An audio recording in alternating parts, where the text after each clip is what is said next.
Rebirth of mafia king episode 8। चांदनी और वीर की नजर एक दूसरे पर होती है। वीर का चांदनी को छूना चांदनी को अच्छा लगता है। वीर अपना हाथ आगे बढ़ाता है और चांदनी का पल्लू ठीक कर देता है। चांदनी अपनी आंखें नीचे कर लेती है और शर्मा जाती है। चांदनी मुस्कुराते मुस्कुराते छत की ओर निकल जाती है और वीर चांदनी के पीछे पीछे छत पर आने लगता है। चांदनी थोड़ा सा पीछे मुड़कर देखती है तो वीर उसके पीछे होता है। चांदनी की सांसें बहुत जोर जोर से चलने लगती हैं। वीर अपना हाथ चांदनी की तरफ बढ़ाता है और उसके कंधे पर रखता। वीर का हाथ अपने कंधे पर महसूस करके चांदनी अपने आप से कहती है, चांदनी ये तो आगे ही बढ़ता जा रहा है। अगर इसने वो सब कर लिया जो एक पति पत्नी के बीच होता है तो तू बिना शादी के ही माँ बन जाएगी। चांद निकला सोचकर जोर से आवाज लगाती है। चांदनी आए जी जी। इतना कहकर वो छत पर से दौड़ती हुई अपने कमरे की तरफ चली जाती है। वीर रात के 2 बजे पुनिया क्यों इसे बुलाएगी और मैंने तो किसी की आवाज नहीं सुनी। चलो कोई बात नहीं, आज नहीं तो कल ये चिड़िया भी फंस ही जाएगी। वीर सिटी बजाते बजाते वहां से निकलकर कार में बैठता है और आधी रात में घर से बाहर चला जाता है। दूसरे दिन सुबह वंश की आंख खुलती है तो वो खुद को अपने कमरे में पाता है। वंश देखता है कि सियास के नीचे है तो वह तुरंत सिया के ऊपर से उतर जाता है। वंश के उतरते ही सिया उठ जाती है। उसे ऐसा लगता है जैसे कि उसके शरीर पर से एक भारी भरकम पत्थर हट गया हो। वंश बेड पर से उठता है तो उसका सर बहुत भारी हो रहा था। वह अपना सर पकड़ते हुए विंडो के पास जाता है और पर्दे हटाता है। खिड़की से सूरज की रोशनी पूरे कमरे में पड़ती है। वंश जैसे ही मुड़ता है और सिया की तरफ देखता है तो उसे सिया के शरीर पर कई सारे निशान दिखते हैं। वंश जान ये क्या हो गया और तुम्हारी आंखें इतनी लाल क्यों हो रही है। सिया वंश को हैरानी से देख रही थी। वह सोचती है कि वंश ऐसे सवाल क्यों कर रहे हैं। क्या उन्हें कुछ भी याद नहीं कि कल उन्होंने मेरे साथ क्या किया। सिया कुछ बोल नहीं चाहती है कि वंश अपना सर पकड़कर बेड पर बैठ जाता है। वंश आह, मेरा सर दर्द से फट जाएगा। सिया प्लीज मेडिसिन निकाल दो। सिया वंश के दर्द को देखकर अपना दर्द भूल जाती है और तोड़कर मेडिसिन और पानी लेकर आती है। सिया ये लीजिए। सिया के मन में बहुत सारे सवाल थे पर वो वंश के दर्द को देखकर भूल गई। सिया ने वंश को बेड पर लेटा दिया और उसे थोड़ी देर आराम करने के लिए कहा। वंश अपनी आंखें बंद करके बेड पर लेट गया। सिया ने अलमीरा से अपने कपड़े निकाले और वो नहाने के लिए वॉशरूम में चली गई। थोड़ी देर बाद सिया नहाकर वॉशरूम से निकलती है तो वंश कमरे में नहीं था। सिया कमरे से बाहर जाकर देखती है तो वंश से कहीं नहीं दिखता। 15 मिनट पहले वंशी यही सो रहे थे और अब अचानक से कहाँ चले गए। Red wine palace. Red wine palace में एक बहुत बड़ी पार्टी चल रही थी और उस पार्टी में बड़े बड़े बिजनेसमैन आए हुए थे। वो पार्टी वंशिका बजाज की थी। वंशिका बजाज एक नामची बिजनेसवुमेन। मिस्टर बजाज रोहतक के जाने माने बिजनेसमैन हैं। उनका कारोबार देश विदेश में फैला हुआ है। मिस्टर बजाज की बेटी वंशिका बजाज ऑस्ट्रेलिया से पढ़कर इंडिया आई थी अपने डेट के बिजनेस में हाथ बटाने के लिए। जब से वंशिका इंडिया वापस आई है तब से उसके दिल में एक ही इंसान बसा हुआ है और वो है वंश देव ठाकुर। फिलहाल वंशिका बिजनेस के सिलसिले से मुंबई गई थी जहां पर उसने काफी प्रॉफिट कमाया, इसीलिए वो रोहतक में पार्टी दे रही थी। वंशिका को पता नहीं था कि वंश की शादी हो चुकी है। वंशिका हमेशा से चाहती थी कि वंश और वंशिका की शादी हो जाए। वंशिका की पार्टी में आज वंश भी आने वाला था, इसीलिए वंशिका ने आज वंश के लिए ब्लैक कलर की साड़ी पहनी हुई थी और वो वंश का इंतजार कर रही थी। वंशिका दिखने में काफी सुंदर थी और आए दिन उसके लिए बड़े बड़े बिजनेसमैन का रिश्ता आया करता है, पर वंशिका का दिल सिर्फ वंश के लिए धड़कता है। रेड वाइन पैलेस के बाहर एक लंबी सी कार आकर खड़ी होती है। 5 बॉडीगार्ड उस कार का गेट खोलते हैं और उस कार में से वंश बाहर आता है। वंश के चेहरे पर गुस्सा और अकड़ साफ साफ दिख रही थी। वंश अपने लेफ्ट हैंड रघु को अपने पास बुलाता है और उसके कान में कुछ कहता है। रघु वंश की बात सुन के पैलेस के अंदर चला जाता है। वंश अंदर पैलेस में मेंटर करता है तो सारे लोग वंश को देखकर सलाम करते हैं। वंशिका देख लेती है कि वंश आ चुका है। वंशिका कुछ वेटर्स से वंश को ड्रिंक्स सर्व करने के लिए कहती हैं। वेटर्स वंश के पास ड्रिंक्स लेकर पहुंचते हैं और वंश एक ग्लास ड्रिंक उठाकर पीने लगता है। वंश की नजर वंशिका पर पड़ती है और वंशिका की वंश पर। वंश वंशिका के पास जाकर अपना हाथ आगे करता है और वंशिका से डांस करने के लिए इजाजत मांगता है। अंशिका बिना देरी की है वंश के हाथ में अपना हाथ रख देती है और दोनों धीरे धीरे डांस करने लगते हैं। वंश ने वंशिका की कमर को कस के पकड़ा हुआ था। वंशिका को वंश का टच अच्छा लग रहा था। वो भी वंश की चेस्ट से चिपक कर डांस कर रही थी। वंश का टच वंशिका को सेड्यूस कर रहा था। वंश अपने आजू बाजू दिखता है, सारे लोग डांस करने में बिजी थे। वंश मौका देखकर वंशिका का हाथ पकड़ता है और उससे ऊपर की तरफ लेकर जाता है। वंश, तुम्हें कोई दिक्कत तो नहीं अगर हम रूम में चले तो? वंशिका, मुझे क्या दिक्कत होगी, मैं तो पहले से ही पूरी तुम्हारी हूँ वंश। वंशिका अपने पैर को ऊंचा करती है और वंश के कान के पास जाकर धीरे से बोलती है, लेट्स गो बेबी। वंश वंशिका का हाथ पकड़ता है और उसे रूम नंबर 703 में लेकर जाता है। वंश रूम का डोर ओपन करता है और वंशिका को बेड पर धक्का दे देता है। वंशिका, पहले डोर तो बंद करो। वंश वंशिका को डेविल वाली स्माइल देते हुए डोर क्लोज करता है और सोफे पर जाकर बैठता है। वंशिका, हम यहाँ सोफे पर बैठने नहीं आए हैं। वंशिका अपना हाथ वंश के ब्लेजर पर लेकर जाती है और उसे उतारती है। फिर वंशिका वंश की शर्ट की बटन खोलती है और उसकी शर्ट उतार देती है। वंशिका अपने लिप्स वंश के चेस्ट के पास ले जाती है और उसकी चेस्ट पर किस करती है। वंश के फेस पर एक डबल वाली स्माइल थी, वह सोचता है कि मेरा काम तो आसान हो गया। वंशिका अपनी साड़ी उतारती है और वंश का हाथ पकड़ के अपने ब्रेस्ट पर रखती है। वंश अपना हाथ आगे करके वंशिका का ब्लाउज खोलता है और उसे बेड पर धक्का देता है। वंश वंशिका को किसे करता है और वो किस बहुत देर तक चलती। वंश वंशिका की कमर पर जाकर बाइट करता है, जिससे वंशिका और भी ज्यादा सेड्यूस हो जाती है। वंशिका से अब उसकी फीलिंग्स हैंडल नहीं हो रही थी, मोटी है और वंश का पेंट निकाल देती है। वंशिका, अब और इंतजार नहीं हो रहा वंश, लेट्स डू इट। वंश अपना हाथ वंशिका के ब्रेस्ट पर लेकर जाता है और उसकी ब्रा निकाल देता है। ब्रा निकलने की वजह से वंशिका के ब्रेस्ट लटक चुके थे। वह बिना मौका गवाह वंशिका के ब्रेस्ट पर हमला बोल देता है। वंश जैसे ही वंशिका के ब्रेस्ट को अपने मुंह में रखता है, वंशिका सिसकियां लेने लगती है। वंशिका अपना हाथ वंश के नीचे लेकर जाती है और अपने हाथ से सहलाने लगती है। वंश वंशिका की पैंटी निकालता है और अपनी सिंगर अपने कान के पीछे लेकर जाता है और एक छोटा सा ट्रैकर अपनी फिंगर में रखता है। वंश उस ट्रैकर को अपनी उंगली में रखकर वंशिका के नीचे फिंगर डालता है। सिंगर अंदर जाती है और वंशिका की सिसकियां निकलती। वंश अपनी फिंगर को और अंदर तक लेकर जाता, जिससे कि वो ट्रैकर वंशिका की बॉडी में अंदर चला जाए। वंशिका पूरी तरह से वंश के काबू में आ चुकी थी। वह अपने हाथ वंश के कंधे पर रखती है। वंश वंशिका की टांगों को खोलकर अपनी कमर की ओर खींचता है और अंदर डाल देता है। वंश अपनी फिंगर को और अंदर तक लेकर जाता, जिससे कि वो ट्रैकर वंशिका की बॉडी में अंदर चला जाए। वंशिका पूरी तरह से वंश के काबू में आ चुकी थी। वो अपने हाथ वंश के कंधे पर रखती है। वंश वंशिका की टांगों को खोलकर अपनी कमर की ओर खींचता है और अंदर डाल देता है। वंश के अंदर डालते से ही वंशिका की एक जोरदार चीख निकल जाती है। अब वंश बेकाबू हो जाता है और वो अपनी स्पीड बढ़ाता ही जाता है, जिससे वो ट्रैकर वंशिका के अंदर पहुंच जाता है। वंशिका घबराने लगती है, पर वंश नहीं रुकता। उसके दिमाग में पता नहीं क्या चल रहा था और क्यों उसने वंशिका के अंदर ट्रैकर क्यों डाला, ये आगे पता चलेगा। वंश थक जाता है और थोड़ी देर रुककर वो वॉशरूम में अपने आप को साफ करने चला जाता है। वॉशरूम से बाहर आकर वंश अपने कपड़े पहनने लगता है। इतने में ही वंश का फोन बजता है। वंश अपना फोन उठाता है और रूम से बाहर चला जाता है। वंशिका वंश को रूम से बाहर जाते हुए देखती रह जाती है। उसे वंश से बात करनी थी, पर वह वंश के साथ गुजारे गए पलों के सहारे ही खुश थी। वंश ने वंशिका के साथ यह सब इसलिए किया क्योंकि उसे मिस्टर बजाज से बदला लेना था। मिस्टर बजाज ने वंश के करोड़ों रुपयों का नुकसान किया। बजाज के पास कुछ ऐसे सबूत है जो ठाकुर परिवार को बर्बाद कर देगा। इसी वजह से वंश ने वंशिका में ट्रैकर लगाया। अब जहां भी वंशिका जाएगी वो लोकेशन वंश तक पहुंच जाएगी। वंशिका उठती है और अपने कपड़े पहनती है तो उसे वहां पर वंश का ब्लेजर पड़ा हुआ दिख जाता है। ब्लेजर को अपने गले से लगाती है और उसकी खुशबू सुनती है। इधर की खुशबू सुनकर वंशिका को वंश की याद आ गई और उसके मुंह पर एक प्यारी सी स्माइल आ गई। मैं खुद ये ब्लेजर तुम्हें देने बहुत जल्दी आऊंगी मेरे हैंडसम।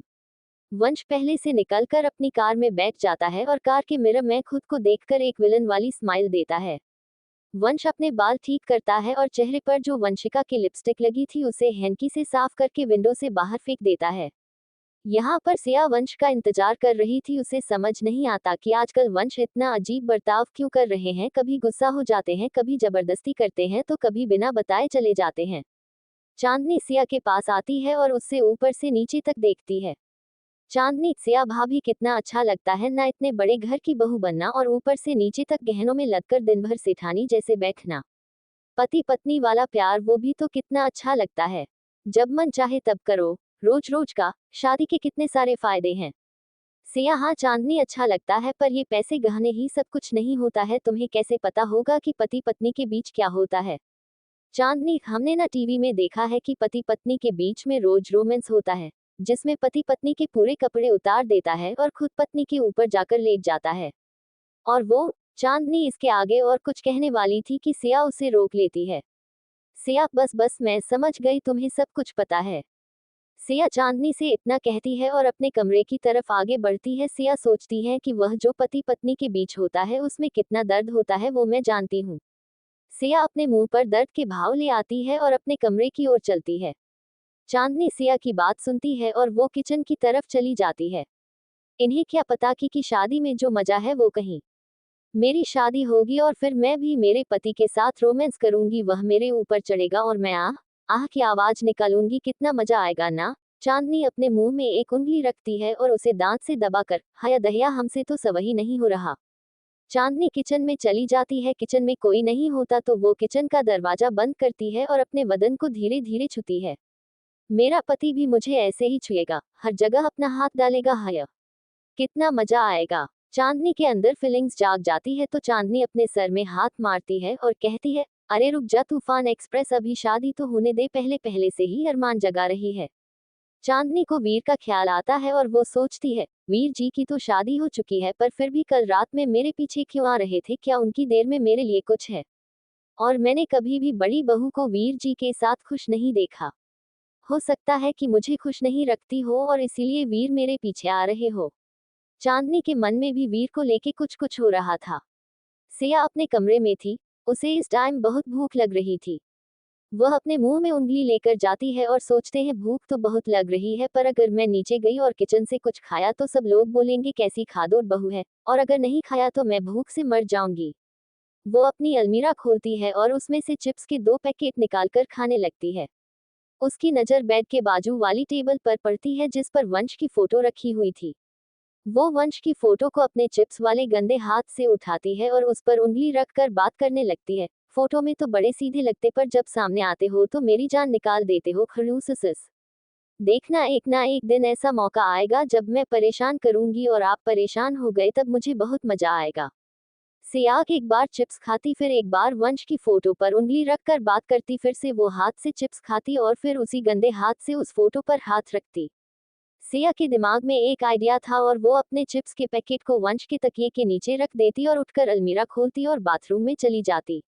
बाथरूम से बाहर आकर सोचती कि मुझे इतना परेशान करते हो तो थोड़ा मजाक उड़ना तो आपका भी बनता है। अब बस रात होने का इंतजार है। सिया बैठ के घड़ी को टुक टुक देख रही थी। अरे यार, घड़ी कितनी धीरे चल रही है, जब मैं सोती हूँ तो एकदम फास्ट चलती है। सिया भूल जाती है कि उसने वंश के तकिए के नीचे अपने चिप्स का पैकेट रखा है। उसे फिर से भूख लगती है तो वो अलमीरा से दूसरा चिप्स का पैकेट खोल लेती है और अपने खुले हुए चिप्स के पैकेट के बारे में भूल जाती है। दूसरी तरफ वंश के दिमाग में अभी सिर्फ बजाज को बर्बाद करने का चल रहा है।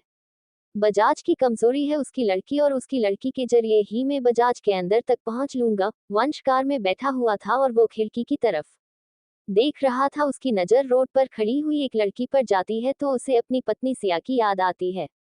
वंश अपना फोन खोलता है और उसमें सिया को देखने लगता है। वंश ने रूम में सीसीटीवी कैमरे लगवाए हैं जिससे कि वो हर टाइम सिया को देख सके। वह देखता है कि सिया बेड पर बैठे बैठे चिप्स खा रही है और अपने गंदे हाथ बेड पर लगा रही है। रात में कौन चिप्स खाता है, ये लड़की पूरी पागल है। अगर भूख लगी है तो खाना खाना चाहिए। वंश, ड्राइवर गाड़ी की मॉल की तरफ घुमाओ। वंश, रघु मॉल के अंदर जाओ और जितने स्नैक्स हो सके अपने साथ लेकर आओ, और हाँ स्नैक थोड़े स्पाइसी वाले लेकर आना। वंश, ड्राइवर गाड़ी की मॉल की तरफ घुमाओ। वंश, रघु मॉल के अंदर जाओ और जितने स्नैक्स हो सके अपने साथ लेकर आओ, और हाँ स्नैक थोड़े स्पाइसी वाले लेकर आना।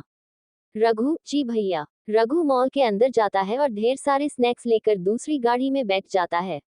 वंश घर पहुंच जाता है। सिया को विंडो से बाहर वंश की कार दिख जाती है। सिया के चेहरे पर स्माइल आ जाती है और वो सोचने लगती है कि अब पता चलेगा, हर बार मुझे परेशान करते हो ना। वंश अंदर आता है। सियाग अपने हाथ पीछे छुपा लेती है। वंश के पीछे रघु 2 आदमियों के साथ अंदर आता है और वह सारे स्नैक्स रूम में रखकर चले जाते हैं। सिया इतने सारे स्नैक्स को देखकर बेड से उठ जाती है। सिया, वाओ इतने सारे स्नैक्स, ये तो सब मेरे फेवरेट है। आपको कैसे पता खडूस? कि मैं ये सब खाती हूँ। सिया के मुंह से गलती से खडूस निकल जाता है और वो अपने मुंह पर अपने गंदे चिप्स वाले हाथ रख लेती है और अपनी आंखें बड़ी बड़ी कर लेती है। वंश सिया के पास अपने कदम बढ़ाता है और उसे कमर से पकड़कर खींचता है। उसके लिप्स के आसपास जो मसाला लगा था उसे अपनी जीभ से चाट लेता है। वंश, हम टेस्टी, या आपको भी पसंद आए ना ये वाले भी वेफल्स, अब हम दोनों मिलकर खाएंगे। वंश, मैंने टेस्टी तुम्हें कहा ना कि उन वेफल्स को। वंश अपने कपड़े उतारने लगता है तो सिया अपना मुंह दूसरी साइड घुमा लेती है। वंश सिया के मुंह के सामने जाकर कपड़े उतारता है। वंश उखड़ी हुई आवाज में, तुम जितना मुझसे दूर भागोगे मैं उतना ही तुम्हारे करीब आऊंगा जान। शादी की है तुमसे, तुम्हें खुद से कभी अलग नहीं होने दूंगा। वंश सांवर लेने वॉशरूम में चला जाता है। सिया खड़ी होती है और अपने हाथों को दूर करके अपने चेस्ट को बाहर निकालकर कड़क आवाज में अकड़ के साथ कहती है, तुम्हें खुद से खुद ही और लोग नहीं होने दूंगा। खडूस, ये बात प्यार से भी तो बोल सकते थे ना। वीर अपने कमरे में जाता है तो उसे आरुषि सोई हुई मिलती है। वीर और आरुषि के बीच अब कुछ ठीक नहीं चल रहा था क्योंकि आरुषि ने वीर को चांदनी के करीब जाते हुए देख लिया था। उसने वीर और सोफिया की बात भी सुन ली थी। वीर का मन्नार उसी के साथ इसलिए नहीं लगता क्योंकि आरुषि उसे अपने आप को छूने नहीं देती, दोनों ही आप दूर दूर रहने लगे थे। वीर अपने कमरे से निकल जाता है और वह चांदनी के कमरे के बाहर जाकर पहुंच जाता है। आरुषि भी वीर के पीछे पीछे जाती है तो वह देख लेती है कि वीर चांदनी के रूम के बाहर खड़ा है। आरुषि वापस आकर अपने रूम में सो जाती है। वीर अपने आजू बाजू देखता है और धीरे से चांदनी के रूम का दरवाजा खटखटाता है। चांदनी अपने कमरे में सो रही हूँ। चांदनी ने छोटा सा ब्लाउज और आधी खुली हुई स्कर्ट पहनी हुई थी। उस ब्लाउज और स्कर्ट में से चांदी का पूरा शरीर दिख रहा था। चांदनी अक्सर रात में ऐसे कपड़े पहनकर सोया करती है, उससे उसे अच्छी नींद आती है। चांदनी के गेट खटखटाने की वजह से नींद खुलती है तो वो अपने आप को एक दुपट्टे से ढककर गेट खोलती है। चांदनी उबासी लेते हुए दरवाजे की तरफ देखती है तो सामने वीर खड़ा हुआ था। उबासी लेने की वजह से चांदनी का दुपट्टा सामने से थोड़ा उठ जाता है और बगैर को चांदी का बदन दिख जाता है, जिसे देखकर वीर बेकाबू होने लगता है। वीर अपने इधर उधर देखता है और एक झटके में चांदनी को अंदर लेकर दरवाजा बंद कर देता है। चांदनी, बड़े मालिक आप ये क्या कर रहे हैं? अगर किसी ने मुझे आपके साथ देख लिया तो वह मुझे इस घर से निकाल देंगे। वीर, शुश, कोई तो मैं इस घर से नहीं निकालेगा और कोई हमें नहीं देख पाएगा। वीर चांदनी के बदन को अपनी आंखों से ही छू रहा था। अपना हाथ चांदनी की कमर पर लेकर जाता है। चांदनी, बड़ी मालिका क्या कर रहे हैं? चांदनी की सिसकियां निकल रही थी। वीर, मत रोक मुझे चांदनी, मुझे तेरे बदन में समा जाने दे। जब से मैंने तुझे देखा है मेरी आंखों में तेरे सिवा और कोई नहीं है। मुझे प्यार हो गया है तुझे और ये प्यार आज नहीं रुकने वाला। चांदनी, पर बड़े मालिक आप शादीशुदा हैं। सियार वंश के कमरे में सिया बेड पर वॉशरूम की तरफ मुंह करके पालती मार के हाथ में चिप्स का पैकेट लेकर अपनी आंखें बड़ी बड़ी करके बैठ जाती है। उसकी आंखें टुकुर टुकुर वॉशरूम के दरवाजे को देख रही थी। उसका हाथ चिप्स के पैकेट में जाता और वो चिप्स खाती पर अपनी नजरें एक मिनट के लिए भी इधर उधर नहीं करती। 10 मिनट बाद वॉशरूम के अंदर से शावर के बंद होने की आवाज आती तो सिया चिप्स के पैकेट को साइड में रखकर जल्दी से वॉशरूम की लाइट बंद कर देती और वॉशरूम के दरवाजे पर कान लगाकर सुनते। थोड़ी देर अंदर से कुछ आवाज नहीं आती, उसके बाद वॉशरूम का दौर खुलने की आवाज आती तो सिया दौड़ के अपना चिप्स का पैकेट उठाती और बेड पर वापस पालती मारकर बैठ जाती। वंश वॉशरूम से बाहर आता और वर्षों की लाइट की तरफ देखता। वंश, अच्छा तो तुमने लाइट्स जानबूझकर बंद की? सिया अपनी आंखें बड़ी बड़ी कर लेती है। हाया सिया, तू जल्दबाजी में लाइट चालू करना तो भूल ही गई। अगर तू लाइट्स वंश के बाहर आने से पहले चालू कर देती तो उसे तुझ पर शक नहीं होता। सिया तिरछी नजरों से वंश को देखती है तो उसकी हंसी कंट्रोल नहीं होती। अपना चेहरा दीवार के साइड करके अपने होठों को दांत से दबाकर हंस रही थी। वंश को पीछे से सिया हिलती हुई दिखती है तो वो समझ जाता है कि सिया हंस रही है। वंश, तुम हंस क्यों रही हो? क्या मैं कोई जोकर हूँ? अब सिया वंश की तरफ मुंह करके अपनी बड़ी बड़ी आंखें करके ऊपर से नीचे तक देखती है और कहती है, आप एक बार अपने आप को आईने में देखी तो आप खुद भी हंसने लगेंगे। वंश अपने आप को मिरर में जाकर देखता है तो उसने उसके बाथरोब की जगह सिया की नाइटी पहनी हुई थी। सिया ने वंश की बाथरोब की जगह अपनी नाइटी रख दी थी और जब वंश बाथरोब पहनने के लिए बाथरोब उठा रहा था तब सिया ने लाइट बंद कर दी थी, जिससे वंश को बाथरोब और सिया की नाइटी में कोई फर्क नहीं दिखा और उसने उठाकर सिया की नाइटी पहन ली। वंश अपने आप को मिरर में देखता है तो उसे खुद पर हंसी तो आती है पर वो हंसी दिखाता नहीं है और गुस्से में सिया को घूमने लगता है। वंश गुस्से में सिया का हाथ जोर से पकड़कर उसे अपनी तरफ खींच लेता है, जिससे सिया के हाथ में रखे हुए चिप्स के पैकेट के सारे चिप्स बिस्तर पर गिर जाते हैं। वंश अपने आप को मिरर में देखता है तो उसे बाथरोब की जगह सिया की पिंक कलर की नाइटी दिखती है। उसे खुद पर हंसी तो आती है, पर वो हंसी दिखाता नहीं है और गुस्से में सिया को घूमने लगता है। वंश गुस्से में सिया का हाथ जोर से पकड़कर उसे अपनी तरफ खींच लेता है, जिससे सिया के हाथ में रखे हुए चिप्स के पैकेट के सारे चिप्स बिस्तर पर गिर जाते हैं। वंश सिया को चिप्स के ऊपर ही धक्का दे देता है। सिया जैसे ही बेड पर गिरती है तो सारे चिप्स के टूटने की आवाज एक साथ आती है। सिया, देखिए वंश जी। सिया इतना कहती है कि वंश सिया के चेहरे के पास जाकर उसे चुप करा देता है। वंश, शुश, अब कुछ देखना नहीं, बस करना है। सिया अपनी आंखें बंद कर लेती है क्योंकि उसे पता था कि हम वंश नहीं रुकने वाला। वंश होता है और सिया की नाइटी को निकाल कर फेंक देता है। आज सिया ने पहली बार वंश को नेकेड देखा था, वो भी लाइट में। सिया वंश को उसके चेहरे से लेकर देखना चालू करती है। उसकी आंखें उसकी बॉडी पर जाती है, फिर उसकी आंखें उससे और नीचे आती है तो सिया अपनी आंखें बंद कर लेती है। वंश जोर जोर से हंसने लगता है। वंश, क्या हुआ, डर गई देखकर? आज तुम्हें पूरा रोमांस लाइट में देखने को मिलेगा जान। तुम अपनी आंखें खोलो और मेरी तरफ देखो, मुझे ऊपर से नीचे तक देखो। सिया अपनी आंखें अपने हाथ से ढकी हुई थी और वो अपनी मुंडी ना में हिला रही थी। सिया, नहीं, मैं अपना हाथ अपनी आंखों पर से नहीं हटाऊंगी। आप बहुत गंदे हो, आप मेरे सामने नंगू पंगू कराते हो। वंश, तुम्हारे पास मना करने का ऑप्शन नहीं है जान। अपना हाथ हटाओ वरना मुझे जबरदस्ती करनी पड़ेगी, जो मैं नहीं करना चाहता। सिया वंश के बोलने के बाद भी अपना हाथ नहीं हटाती। तूफान सिया का हाथ पकड़कर एक झटके में उसे ऊपर कर देता है और सिया के होठों के पास पहुंच जाता है। वंश सिया को किस नहीं करता, वह बस सिया को इतनी नजदीकी से देख रहा था। सिया अपनी दोनों आंख बंद करके इंतजार कर रही थी कि अब वंश मेरे होठों को बुरी तरीके से कटेगा। वंश, लो इसे पकड़ लो। वंशिका कहाँ पकड़ता है और अपने नीचे ले जाता है और उसे पकड़ने के लिए कहता है। सिया पसीना पसीना हो गई थी, उसे समझ नहीं आ रहा था कि वंश करवाना क्या चाहता है। वंश सिया का हाथ पकड़ता है और जबरदस्ती नीचे ले जाता है और उसे पकड़ जाता है। वंश, यस फील इट जान। सिया कुछ करे उससे पहले ही बाहर से शुगर जोर से चिल्लाने की आवाज आने लगती है। जोर जोर से चिल्लाने की आवाज के कारण वंश और सिया का डिस्ट्रक्शन हो जाता है। बाहर की आवाज आने के कारण वंश सिया पर से उठ जाता है। सिया, हाय, आज तो बच गई मैं, वरना आज भी मुझे ये खडूस फिर से रुलाता और फिर से मुझे दर्द होता। पर बाहर से यह चिल्लाने की आवाज किसकी आ रही है, वह भी इतनी रात में? सिया और वंश बेड पर से उठकर अपने कपड़े पहनने लगते हैं और वह अपने रूम का दरवाजा खोलकर बाहर आते हैं। दूसरी तरफ वीर और चांदनी जो एक कमरे में थे।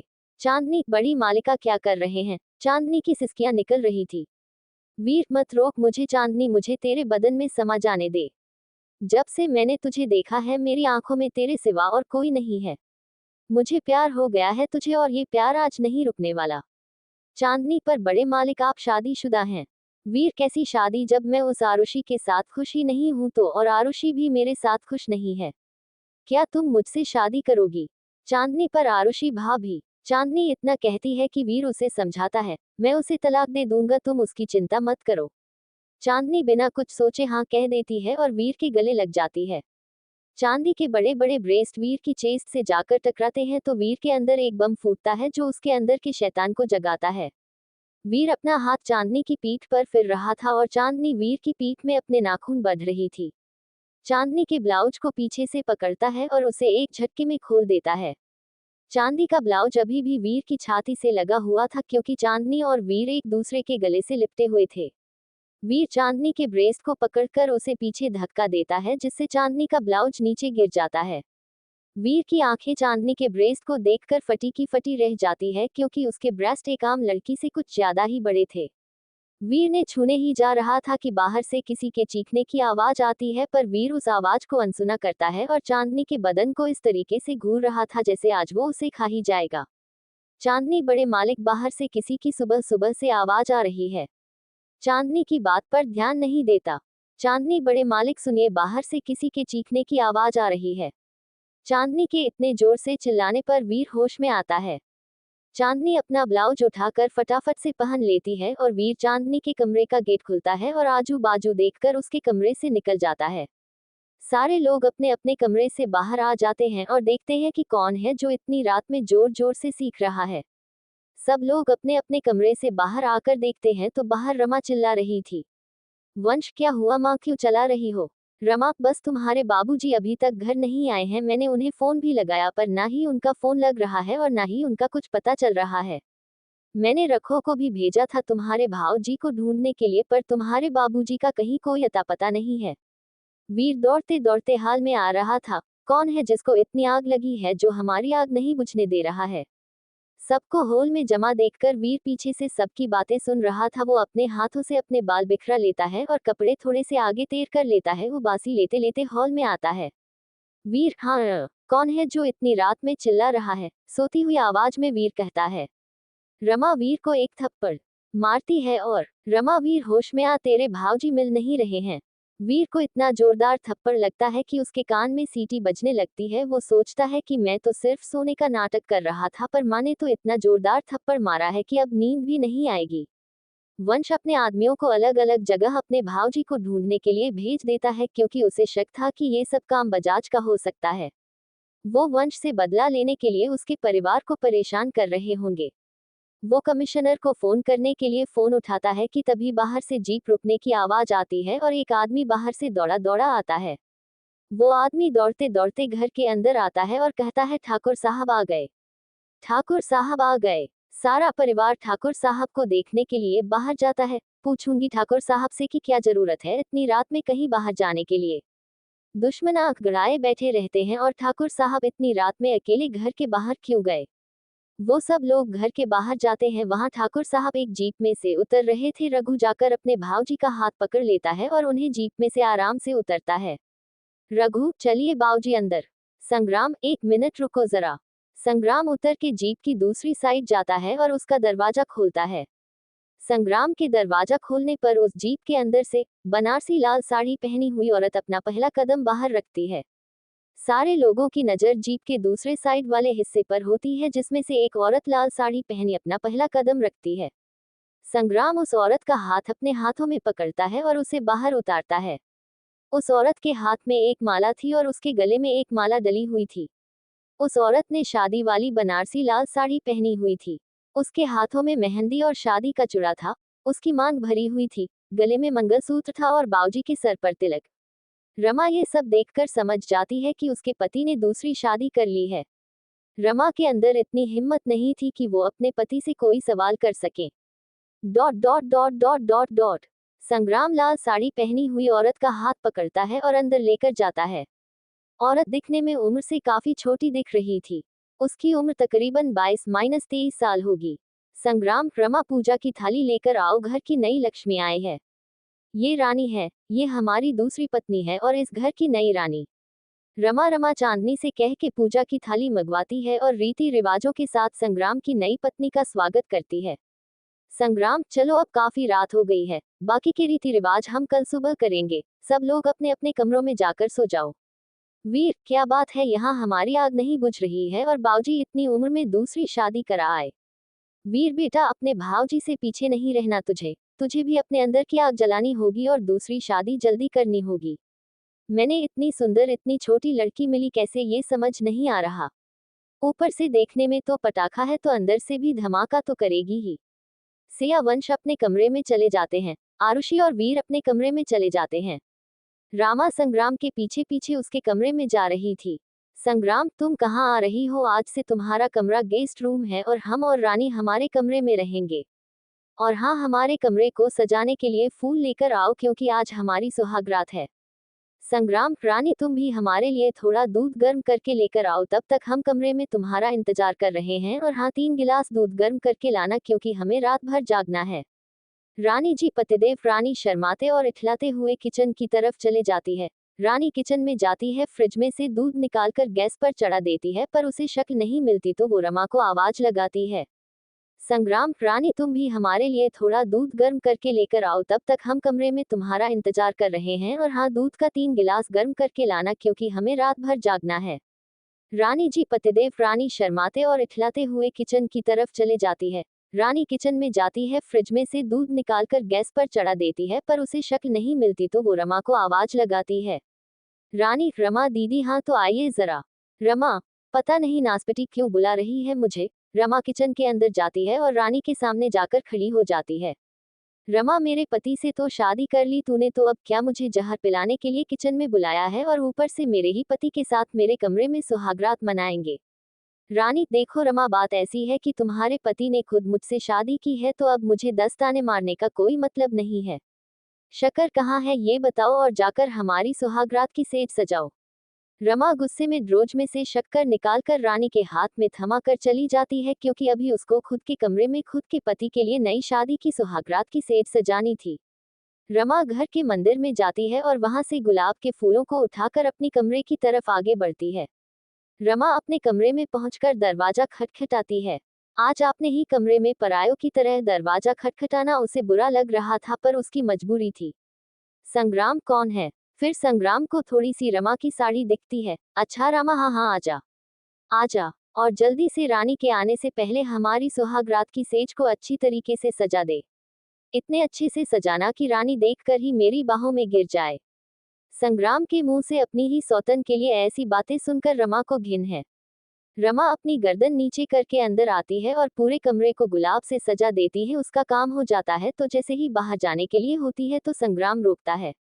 संग्राम, अरे क्या कर रही है? बिस्तर पर भी तो थोड़े गुलाब की पंखुड़ियां डाल, ताकि जब मैं और मेरी रानी बिस्तर पर एक साथ हो तो हमें गुलाब की खुशबू है और हम आज की रात को कभी भूल ही ना पाए। रामा बिस्तर पर भी थोड़ी सी गुलाब की पंखुड़ियां तोड़कर बिखरा देती है। संग्राम, और हाँ क्या है ना कि आज रात को तो हम लोग सो नहीं पाएंगे और काफी थक भी जाएंगे, तो तू जरा सुबह का काम संभाल लेना, मैं रानी उठ नहीं पाएगी सुबह सुबह। रमा चुपचाप संग्राम के कमरे से चली जाती है। उसके आंखों से आंसू टपक जाते हैं। उसका आंसू जमीन पर गिरने वाला था कि वहां पर रानी आ जाती है और उसके आंसुओं को अपने हाथ पर लेकर हवा में उड़ा देती है। रानी, अरे रे रे बेचारी रमा, सौतन के आने की वजह से अपने ही कमरे से बाहर निकल गई, या आदमियों को औरतों के जिस्म की भूख भी क्या क्या करवाती है। अपनी पहली पत्नी को निकाल फेंका अपने कमरे से, रानी इतना कहकर अपने कमरे में चली जाती है। रानी और रमा की सारी बातें सिया वहां खड़े खड़े सुन रही थी। उसे रामा के लिए आज बहुत बुरा लगता है। भले ही रामा ने सिया के साथ कभी अच्छा बर्ताव नहीं किया, पर सिया का दिल हमेशा रामा के लिए पिघलता है। सिया रामा के पास आती है और उसकी आंखों से आंसू को पूछती है। सिया, चलिए माँ, आज हम दोनों साथ में सोएंगे। सिया रमा का हाथ पकड़ती है और उसे देखकर मुस्कुराती है। सिया अपनी सास को गेस्ट रूम में ले जाती है और दोनों सास बहू सो जाती है। सिया सोचती है कि मैंने माँ जी से तो कह दिया कि मैं उनके साथ गेस्ट रूम में सोऊंगी, पर अगर वंश जी को पता चला तो वो गुस्सा हो जाएंगे और गुस्से में वो मुझे और दर्द देंगे। यहाँ पर वंश अपने कमरे में लेटा हुआ है और उसकी नजरें उसके कमरे के डोर पर होते हैं, क्योंकि वो सिया का इंतजार कर रहा था। वंश काफी देर से इंतजार कर रहा था, पर सिया नहीं आती तो वंश अपने कमरे से निकल जाता है। रानी अपने हाथ में दूध के 3 बड़े बड़े गिलास लेकर कमरे के बाहर पहुंच जाती है। पहले वो अपने आजू बाजू नजर उठाकर देखते हैं। उसके बाद जब उसे कोई नहीं दिखता तो धीरे से अपने कमर में दबी हुई पुड़िया निकालकर उन तीनों दूध के गिलास में बराबर मिला देती है और उसके बाद अपना घूंघट मुंह तक करके गेट खटखटाती है। संग्राम, अरे मेरी रानी, गेट खटखटाने की जरूरत नहीं है, मैं अपनी बाहें खोलकर बैठा हूँ, आजा अंदर।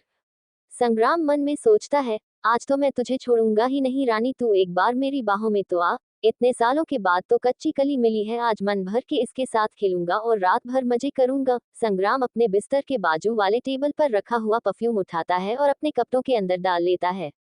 रानी रूम के अंदर जाती है तो संग्राम जल्दी से अपने रूम का दरवाजा लगा देता है और रानी के हाथ से दूध लेकर फटाफट तीनों गिलास दूध एक सांस में ही खत्म कर देता है। संग्राम रानी का घूंघट उठाता है और उसके चांद से मुखड़े को देखकर कुछ कहने ही वाला था कि संग्राम को नींद आने लगती है और वो वहीं गिर जाता है।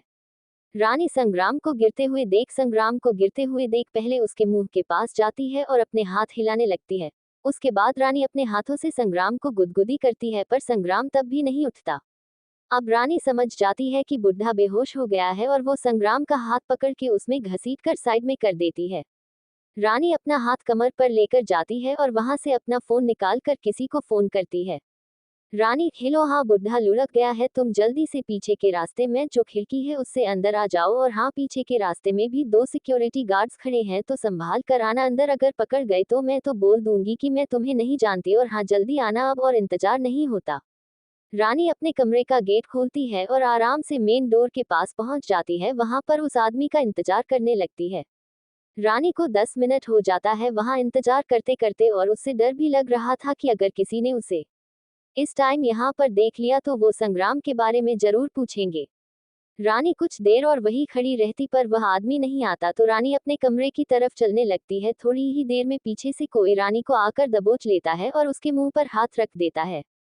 रानी अपने हाथ पैर हिलाने लगती है तो वो आदमी उसके कान के पास जाकर कहता है, मैं ही रानी। रानी उस आदमी की बात सुनकर अपने हाथ पैर हिलाना बंद कर देती है और उसकी तरफ मुड़कर उसे गले लगा लेती है। रानी उस आदमी को वहीं पर मारने लगती है और वीर इतनी लेट क्यों आए, जाओ मैं तुमसे बात नहीं करती। वीर ऐसे कैसे नहीं आता, 4 साल हो गए हमारी शादी को और 4 सालों से मुझे तुम्हारी आदत है, तुम्हारे बिना मुझे रात में नींद कहाँ आती है मेरी रानी। अच्छा अब जितना गुस्सा होना है वो कमरे में हो जाना, पर पहले कमरे में तो ले चल, उसके बाद तेरा गुस्सा कैसे कम करना है ये तो मैं अच्छे से जानता हूँ। वीर अपनी रानी को गोद में उठा लेता है। वीर कौन सा कमरा है? रानी यहाँ से सीधा हाथ और पहला कमरा। Thank you for listening. Like और कमेंट करना ना भूलें और मोर स्टोरीज के लिए सब्सक्राइब करें। मिलते हैं नेक्स्ट वीडियो में।